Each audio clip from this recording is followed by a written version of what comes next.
On December 18th, 2008, Brandon Roy put on one of the greatest scoring performances in Trailblazers history.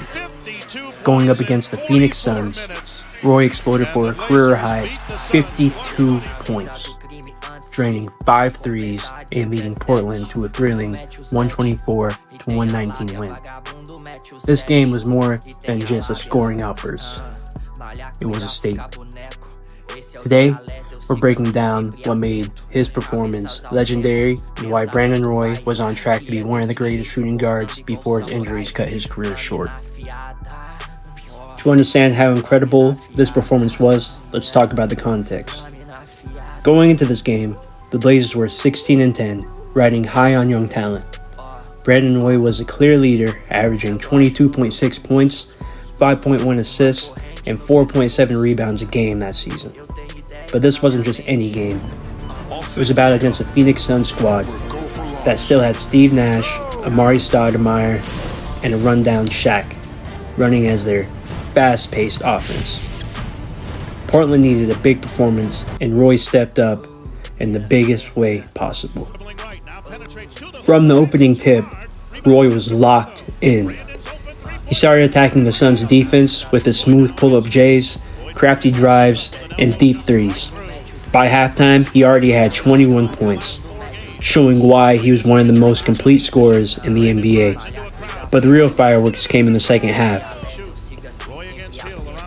In the fourth quarter, Roy completely took over. Every time the Suns tried to respond, he had an answer. Whether it was hitting a step-back three, slashing to the rim, pulling up a mid-range, he was unguardable. With 2 minutes left, he nailed a huge three over Grant Hill to put Portland ahead. And with under a minute remaining, he iced the game with clutch free throws, also solidifying his place in history as a leader at the time for free throws made in Trailblazers history. The final stat line of 52 points, 5 threes, 6 assists, with only 42 minutes played, absolute dominance. He looks as cool as a cucumber right now as he steps up to the line. That's why he's the natural. This was not just a career night for Roy. It was a game that cemented him as one of the best young stars in the league. At just 24 years old, he was already being compared to Kobe Bean and D. Wade as the next great shooting guard.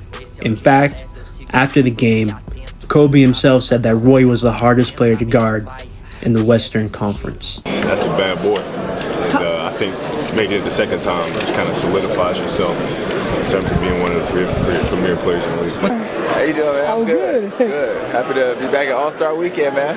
Great boys. High IQ basketball player. Understands his size, understands his pace and tempo. I mean, he's ahead of his time. As great as this game was, it's bittersweet when you look back. Just 2 years later, knee injuries forced Roy into early retirement at just 26 years old.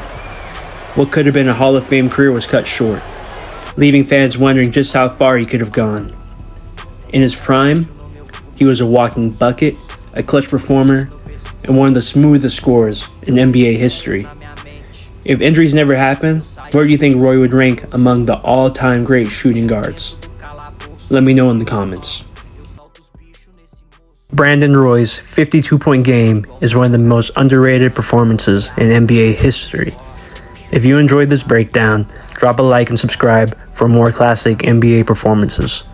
Let me know in the comments, do you think Brandon Roy could have been a Hall of Famer if he stayed healthy? Thanks for watching. Uma corrente no pescoço. Eu tenho ideias na minha mente. Eu saio